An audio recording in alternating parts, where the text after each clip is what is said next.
Olá a todos, muito bom dia. Então, Sejam bem-vindos a mais um webinar da Safety Clean. O meu nome é Nancy Martins, eu sou a responsável pelo Departamento de Ambiente da Safety Clean e hoje venho então partilhar aqui convosco um tema bastante emergente que é a legionela e de que forma é que ela se aplica às nossas empresas. Eu vou então partilhar a minha apresentação. Então, isto é um webinar. O que é que nós vamos fazer? Durante cerca de 15, 20 minutos eu vou fazer a apresentação do tema e depois, no final, iremos reservar uns minutos, cerca de 10, para que possam colocar as vossas questões, aqui através do nosso chat. Então, legionela, portanto, as obrigações legais das empresas. Qual é que é o objetivo, então, aqui do nosso webinar? Vamos falar acerca da legionela, o que é a legionela, quais os riscos para a saúde pública, o enquadramento legal em Portugal e, por fim, o plano de monitorização, prevenção e controle da legionela. Para começar, então, o que é a legionela? A legionela é uma bactéria e ela vive em ambientes aquáticos de água doce, naturais ou artificiais. E porquê é que existe uma preocupação tão grande com a legionela? Porque a legionela portanto, é uma bactéria que provoca pneumonia, uma espécie de pneumonia, que é causada pela legionela pneumófila. Ou seja, esta bactéria então provoca a chamada doença dos legionários. É uma pneumonia, uma forma de pneumonia grave, provoca portanto, manifestações físicas graves e que podem ser, portanto, manifestações ao longo da vida e que podem ter consequências muito graves. Daí a preocupação com esta bactéria em específico. Onde é que nós então as podemos encontrar? Quando falamos em ambientes naturais ou artificiais, são N esses ambientes. Os naturais podem ser nascentes quentes, biofilmes, rios, nascentes sem ser quentes, lagos, águas em profundidade, portanto, ela existe na água na sua forma natural, mas também a podemos encontrar então em ambientes artificiais, como tratamento de águas residuais, as chamadas ETAR, sistemas de abastecimento de água, redes perdiais, sistemas de ar-condicionado, torres de arrefecimento, chuveiros, torneiras, sistemas de combate a incêndios, umidificadores interiores e exteriores, sistemas de evaporadores ou condensadores, sistemas de lamas ativadas, fontes ornamentais, spas, termas, piscinas, lavagens de carros, sistemas de rega, portanto são N os ambientes artificiais onde nós podemos efetivamente encontrar a legionela. A legionela, então, como eu já tinha dito, provoca uma espécie de pneumonia e que leva à doença dos legionários e é algo que tem uma forma de transmissão não via ingestão, não é porque eu bebo água com legionela que eu vou ficar com a doença dos legionários, mas ela transmite-se por inalação. De quê? De gotículas de vapor de água que possam estar contaminadas ou de aerossóis, que são de dimensões tão pequenas que podem facilmente entrar no nosso sistema respiratório e então provocar a doença. Esta doença é uma doença que atinge em especial adultos dos 40 aos 70 anos de idade, que tem uma maior incidência nos homens. Tudo o que sejam pessoas fumadores, que tenham problemas respiratórios crónicos, doentes renais, portanto, imunodeprimidos, têm sempre uma maior probabilidade de contrair esta doença. Os sintomas desta doença são sintomas semelhantes à pneumonia. Febre alta, arrepios, dores de cabeça, dores musculares, tosse seca, dificuldade respiratória, diarreia ou vômitos, confusão ou delírio. Portanto, facilmente podem ser confundidos com uma pneumonia comum, mas as repercussões para a vida da pessoa que fica infectada com a legionela são muito mais gravosas. Então, esta bactéria, que fatores é que favorecem o desenvolvimento da bactéria? Então, esta bactéria, portanto, desenvolve-se muito bem em temperatura de água que esteja entre 20 e 50 graus, sendo que a temperatura ótima é entre os 35 e os 45. Um pH entre 5 e 8, uma umidade relativa superior a 60%, zonas de reduzida circulação de água, reservatórios de água como os termoacumuladores, por exemplo, torres de arrefecimento, tubagens de redes prediais, pontos de extremidade das redes que são pouco utilizadas, portanto são zonas de baixa circulação de água e são zonas fantásticas para o desenvolvimento da legionela. Também se desenvolvem mais na presença de outros organismos, que especialmente encontramos em águas que não são tratadas ou águas que têm um tratamento deficiente, existência de biofilme nas superfícies de contacto de água, e já vamos ver um pouco mais à frente o que é isto do biofilme, os processos de corrosão ou de incrustação e utilização de materiais porosos e de derivados de silicone nas redes perdiais. Porquê? Porque eles também potenciam o desenvolvimento bacteriano nesses poros. A grande estratégia da Legionella consiste em sobreviver através do biofilme. O biofilme não é mais do que uma camada gelatinosa que cresce agarrada a uma superfície. Por exemplo, se estivermos a pensar num balde e deixarmos água parada durante algum tempo, dentro desse balde, passado uns dias, começa a criar um género de uma gelatina no seu interior. Isto quer dizer o quê? Quer dizer que aquilo é uma camada de micro-organismos. O que é que a Legionella faz? A Legionella utiliza isto como uma estratégia. Ela insere-se dentro desse biofilme até que esteja suficientemente desenvolvida para depois proliferar por todo o meio aquático onde ela estiver inserida e desta forma contaminar toda a zona onde ela estiver. Isto é gravoso no caso, por exemplo, de tubagens de redes perdiais, que todos nós temos nas nossas instalações, e instalações nas nossas próprias casas, portanto, as águas ficam paradas dentro das tubagens e a probabilidade de se desenvolver este biofilme é muito grande, mesmo com o tratamento de cloro que é colocado pela rede de abastecimento na água. Mesmo assim, este biofilme acaba por se desenvolver e por crescer.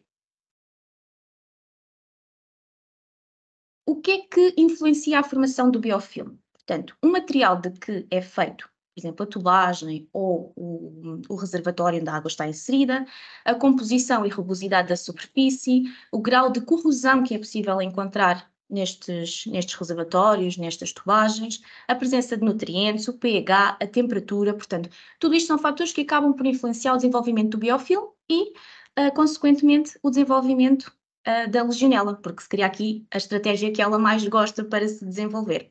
Como é que ela sai deste biofilme? Portanto, a água, quando é movimentada, este biofilme pode ser deslocado e ela acaba por sair, ou então ela própria, por recriação própria, resolve sair de dentro do biofilme quando já tem, então, o seu processo de maturação completo.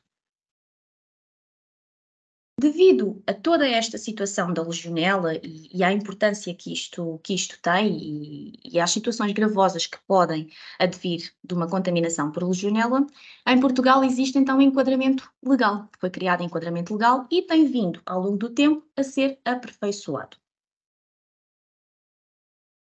A lei principal que temos é a Lei 52 de 2018, de 20 de agosto. Nesta lei, o que é que conseguimos perceber? Existe então nesta lei o regime de prevenção controlada da doença dos legionários, peço desculpa, e quais é que são os procedimentos relativos à utilização e à manutenção de redes, sistemas e equipamentos que são propícios à proliferação e disseminação da legionela. Depois temos a Portaria 25 de 2021 e a Declaração de Retificação 7 de 2021, que estabelecem de que forma é que se pode fazer a classificação do risco da legionela num determinado equipamento ou num determinado sistema e quais é que são as medidas que devem ser adotadas pelos responsáveis dos equipamentos, redes e sistemas que estão previstos na Lei 52 de 2018. Na Lei 52, no artigo 3, é possível encontrar o quê? Quais é que são os setores de atividade que possuem equipamentos ou sistemas ou redes perdiais que ficam abrangidos então pela lei. Tudo o que sejam equipamentos de transferência de calor associados a sistemas de aquecimento, ventilação e ar-condicionado ou unidades de tratamento do ar, desde que possam gerar aerossóis de água. Por exemplo, torres de arrefecimento, condensadores evaporativos, sistemas de arrefecimento de água do processo industrial, sistemas de arrefecimento de cogeração, umidificadores. São 5 exemplos de equipamentos que estão abrangidos, então, neste artigo e neste linha em específico. O que é necessário fazer? Ok, tenho algum destes equipamentos na minha instalação, então o que é que eu tenho que fazer? Deverá-se proceder ao registro dos mesmos, sendo que, e deixo aqui a ressalva, de que a plataforma para o registro ainda não está ativa. Portanto, prevê-se que seja desenvolvida, mas ainda não está desenvolvida. Mas, então, registar esses equipamentos nesta plataforma quando a mesma estiver em funcionamento, elaborar, executar, cumprir e rever um plano de prevenção e controle da legionela e assegurar que existem auditorias aos mesmos planos, ou seja, que este plano é auditado e que este plano faz sentido e realmente é útil numa situação de risco. Todas as medidas que forem advirem da Autoridade de Saúde, se existir um cluster ou um surto, também têm de ser cumpridas e a empresa ou o detentor destes equipamentos tem a obrigatoriedade de as colocar em prática, para além daquelas que mencionar no plano. Depois, existe outra linha que nos fala dos sistemas que estão inseridos em espaço de acesso e utilização pública, que utilizam água para fins terapêuticos ou recreativos e que possam gerar aerossóis de água. Aqui podemos pensar no quê? Termas naturais, podemos pensar em spas, podemos pensar em piscinas. Portanto, quem tiver este tipo de equipamentos, ou sistemas no caso, são responsáveis por estes sistemas, então têm que elaborar, executar, cumprir e rever o plano de prevenção e controle e adotar os procedimentos aplicáveis em situação de risco. Aqui fica de fora a necessidade de fazer registro e de auditar o plano em concreto. Depois temos as redes prediais de água, designadamente água quente sanitária. E aqui é importante percebermos uma coisa. Nós estamos em Portugal. Em Portugal, a água quente não varia, portanto, a água quente não varia apenas entre 20 e 45 graus. Água fria, peço desculpa. Se pensarmos em água fria não varia a menos de 20 graus no verão, por exemplo. Então, quando se fala em água quente sanitária, também estamos a falar em água fria em Portugal, ok? Portanto, a minha torneira de água fria, no verão, vai estar a mais de 20 graus. E então também tem que ser considerada nesta situação. Para além disso, sistemas de rega ou de arrefecimento por aspersão, fontes ornamentais ou outros geradores de aerossóis de água com temperatura que varia também entre os 20 e os 45 graus. Tem que ser tudo visto. Fontes ornamentais, por exemplo, quando vamos a um centro comercial e vemos uma fonte à entrada, por exemplo, e aquela água está parada, quando ligam as bombas para que a água seja bombeada, isto é uma fonte de risco para a contaminação por legionela. Porquê? Porque a água está parada e, quando se bombeia, a água é projetada com aerossóis e podem ser facilmente inalados por quem passa.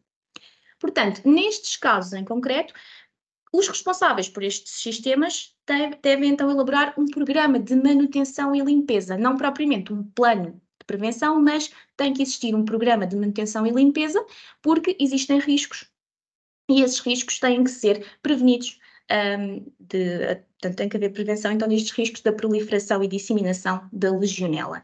E este registro tem que estar sempre atualizado e deve existir indicação das medidas que têm que ser tomadas e quais é que são as medidas que são tomadas para prevenir então esta situação. E se acontecer ser detectado legionela, como perguntam vocês, através de boletins analíticos à água e aos pontos de risco que forem classificados, quais é que são as ações que devem ser tidas caso exista efetivamente contaminação por legionela.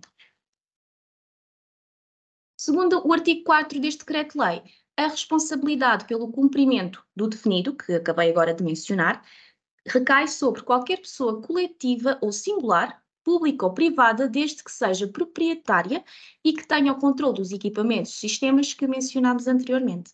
Portanto, outra coisa importante é a contratação de um serviço externo. Eu tenho uma empresa que vem cá fazer a manutenção do meu sistema. Isso não isenta o responsável de ter um plano de prevenção e de adotar medidas para prevenir a proliferação da bactéria, da legionela. Depois temos a Portaria 25/2021 e a sua respectiva Declaração de Retificação 7/2021, onde são contempladas as medidas que devem ser adotadas pelos responsáveis dos equipamentos, das redes e dos sistemas que mencionamos. Estas medidas têm que ser sempre ajustadas em função da avaliação de risco que é feita à instalação, às redes, aos equipamentos, aos sistemas, o tipo de edifício, a exposição que pode haver de aerossóis, a suscetibilidade dos utilizadores, portanto, tudo isso encontra-se nesta portaria. Mais recentemente saiu o despacho 1547/2022, que basicamente o que é que nos diz? Quais é que são os procedimentos técnicos para a realização do programa de monitorização e tratamento da qualidade de água, que é reajustado em função da ocorrência de resultados analíticos não conformes e ou do resultado de uma inspeção de rotina, bem como em função da avaliação de risco. De uma forma mais visual e para que fique mais claro, quem é que se encontra então abrangido por esta obrigatoriedade? Todos os estabelecimentos que tenham natureza pública ou privada e que tenham o quê?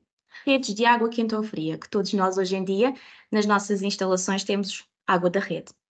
Ar-condicionado com condensados. O problema do ar-condicionado tem a ver com os condensados que se formam junto do motor de funcionamento. Esse motor normalmente encontra-se no exterior. Podem criar-se aí águas e a água está ali parada, pode haver desenvolvimento de legionela e quando ligamos o ar-condicionado lá dentro, essa água pode ser sugada e é colocada em circulação no ar e pode ser respirado por quem está dentro da instalação. Lavagens de veículos, sejam elas através de escovas, como há, por exemplo, nos postos de combustível, ou seja, através de mangueiras de aspersão. Porquê? Porque formam aquelas microgotículas que podem ser inaladas. Redes de incêndio, e atenção, não menosprezem as redes de incêndio. Porquê? Porque as redes de incêndio possuem água estagnada no seu interior. Se realmente acontecer alguma situação grave, as redes de incêndio são ativadas. E como é que elas são ativadas? Por aspersão. Portanto, o que é que acontece? Pode haver inalação também de água contaminada. Umidificadores, torres de arrefecimento, condensadores evaporativos, fontes ornamentais, jacuzzis, banhos turcos, saunas, qualquer tipo de sistema artificial ou natural que possa de alguma forma gerar aerossóis de água, podem ser inalados por quem estiver na zona. Por fim, então tenho que fazer um plano ou tenho que fazer um programa de acordo com aquilo que eu tenho. Então, mas o que é que eu devo fazer? Neste plano, neste programa, devemos estabelecer a equipa, que são as pessoas de contacto, que deverão tomar as ações em caso de cluster ou de surto. Quais é que são os sistemas que estão abrangidos e descrever a sua função? Identificar as áreas onde a legionela pode crescer e disseminar, ou seja, os pontos críticos que têm que ser analisados e controlados. Decidir onde aplicar medidas de controle e como é que elas devem ser monitorizadas. Estabelecer modos de intervenção quando os limites de controle forem ultrapassados. Garantir que o programa decorre de acordo com o estabelecido e que é eficaz. E documentar e comunicar todas as atividades. Por fim, qualquer plano, programa de prevenção e controle da legionela tem que ser revisto pelo menos uma vez por ano. Ou se ocorrer, medidas de controlo, estamos a aplicar medidas de controlo que persistentemente percebemos que estão fora dos limites, se tivermos alterações no sistema, se tivermos doenças associadas ao sistema, se existir alteração da regulamentação ou legislação, entre outros. Ou seja, pelo menos uma vez por ano isto tem que acontecer. Agora, se alguma das situações que eu acabei de mencionar ocorrer, para além dessa vez por ano, o plano tem que voltar a ser revisto. Portanto, dou por concluída aqui a apresentação e vamos então iniciar o período de perguntas e respostas. Eu vou deixar de partilhar.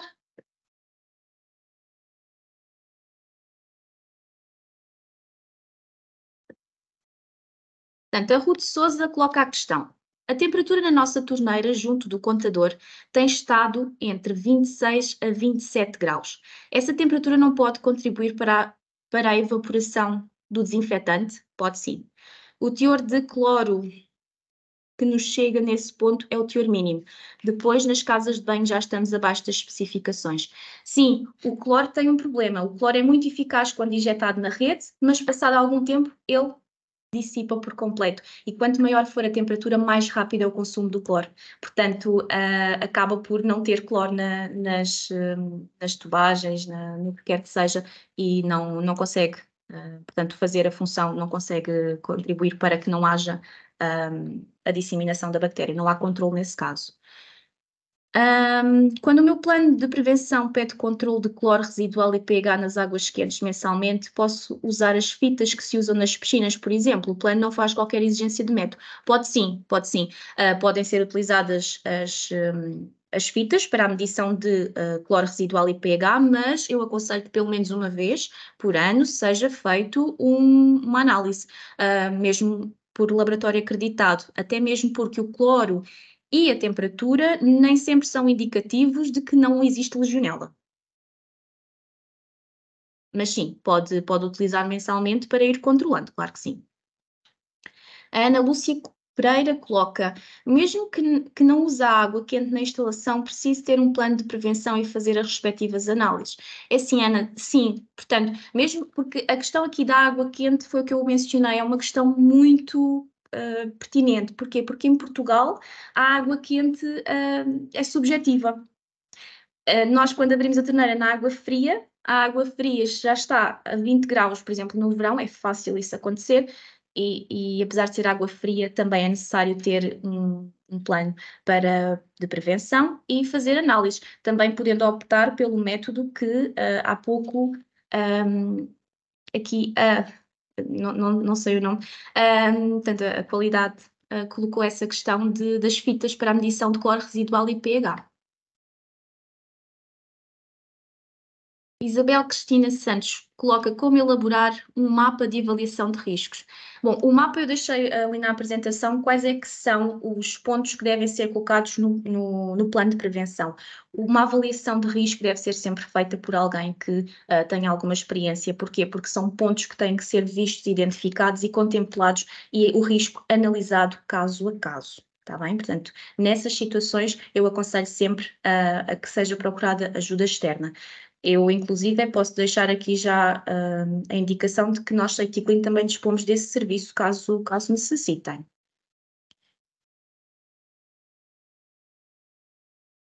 Maria Ferreira coloca a questão: nos ares condicionados basta fazer a verificação, limpeza e desinfecção anual? É assim, há que ter cuidado, porquê? Porque, é muito importante fazer a verificação, limpeza e desinfecção anual, é um facto, isso deve ser sempre feito, mas há que ter cuidado com o quê? Com os condensados. Há que se verificar sempre se no exterior, junto da máquina de funcionamento do ar-condicionado, se existe condensados e ter o cuidado de retirá-los, caso isso aconteça.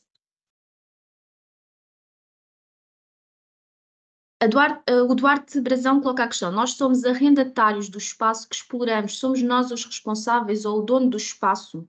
É assim, será o proprietário, não os arrendatários, está bem? O proprietário, a legislação diz isso claramente, é o proprietário do equipamento que deve fazer, portanto, que deve responsabilizar-se pela existência de. Se bem que isto é uma questão um bocadinho complexa, porque estando nós a alugar um espaço e estando a desenvolver ali uma atividade, também cabe-nos a nós ter preocupação em garantir que as coisas estão realmente feitas e que o que por vezes pode não acontecer. Portanto, o arrendatário não, o proprietário pode não o fazer, mas nós também temos que pensar que temos pessoas a trabalhar connosco e que em casos mais graves a coisa pode dar para o torto, como se costuma dizer, e convém efetivamente que o plano exista.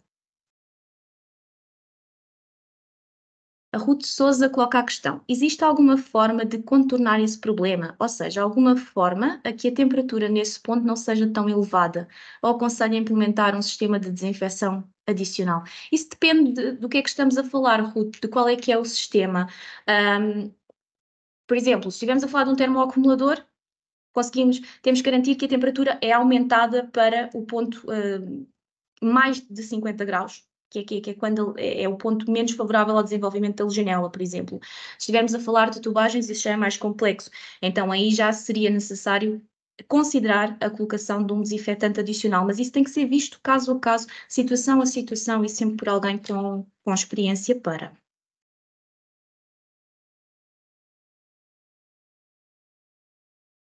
O biofilme pode contribuir para a diminuição do dióxido de carbono, dióxido de cloro, peço desculpa. De que forma poderemos limpar as nossas tubagens? Isso é um bocadinho complexo, não é? De que forma é que podemos limpar as tubagens, até porque elas não estão bastante acessíveis. Vai sempre depender do quê? Daquilo que nós tivermos como definido no plano. Portanto, a situação é sempre vista, caso a caso. E consoante essa situação, nós definimos de que forma é que podemos fazer, portanto, a limpeza das nossas tubagens. São situações que têm mesmo que ser analisadas caso a caso. Portanto, a Maria Ferreira coloca a questão: as análises nas águas quentes em balneários têm que ser uma análise anual? Se no ano anterior não tiver legionela, podemos fazer 2 em 2 anos? Mais uma vez, de acordo com aquilo que define o plano. Porquê? Porque o problema nos balneários é a pouca utilização que às vezes se dá. Contrariamente àquilo que se possa pensar, se utilizamos muito pouco os balneários, existe uma probabilidade muito grande da água estagnada poder ter legionela. Portanto, não existe a obrigatoriedade de fazer anualmente, nem de 2 em 2 anos, é aquilo que definirem como sendo algo que deve ser feito. Por exemplo, se me disser assim, mas nos balneários nós tomamos banho, os funcionários tomam banho todos os dias as torneiras estão todas abertas, então aí não vejo problema em considerarem fazer 2 em 2 anos. Se bem que as fitinhas para medição de pH, de cloro, como há pouco alguém referiu e muito bem, podem ser sempre muito úteis. E então aí definir, fazer, por exemplo, 2 em 2 anos, não tem qualquer problema. Agora, se me disser que a utilização dos balneários é quase nula, então aí eu aconselho a que seja feito com uma periodicidade mais regular. A Nayane Gomes coloca a questão: uma empresa de reparação automotiva que opta por lavagens de viaturas de seus clientes também precisa de um plano, de um programa, Nayane? Sim, precisa. Porquê? Porque estamos a falar então de lavagens de viaturas, porquê? Porque pode ser com os rolos, aqueles sistemas de lavagens, ou então podemos estar a falar de aspersão, e a aspersão, uma máquina de aspersão, por exemplo, ou uma mangueira de aspersão ligada diretamente à rede, o que é que acontece? Há a projeção de água que pode estar contaminada, portanto, sim, tem que ter um plano. O Fábio Marques coloca a questão: a plataforma de registro de equipamentos elaborada pela DGS já está disponível? Ainda não, Fábio, ainda não. Prevê-se que seja feita, mas ainda não está. Está bem? Mas quando estiver, nós iremos certamente potenciar um novo webinar para esclarecer estas questões. Olhem, neste momento, estou a ver que tenho imensas questões, não tenho tempo para continuar a responder a todas, mas fica aqui o compromisso de que eu vou ler todas e vou dar-vos as respostas, está bem? Por telefone, por e-mail, às vossas questões, está bem? Assim sendo, olhem, resta-me agradecer a vossa presença, espero que tenha sido útil, que vos tenha ajudado de alguma forma, e reforço que se tiverem alguma dificuldade e se precisarem de apoio, a Safety Clean está aqui para vos apoiar. Aproveito também para dizer que nós, portanto, tentamos fazer estes webinars com uma maior frequência para que seja passada a mensagem, para que todos os nossos clientes e conhecidos estejam a par da legislação e das coisas que vão alterando, mas e também o que é que vai acontecer? Este webinar e todos os que nós potenciamos, eles ficam gravados. Portanto, depois são disponibilizados na nossa plataforma do YouTube. Nós temos um canal, também convido-vos a ver, onde podem rever este vídeo as vezes que quiserem. E também convidar-vos a visitarem as nossas páginas de LinkedIn que nós temos, onde falamos com várias frequências acerca de vários assuntos com os quais nos debruçamos, portanto, de todos os serviços que possuímos na Safety Clean. Portanto, muito obrigada a todos e espero ver-vos em breve. Obrigada.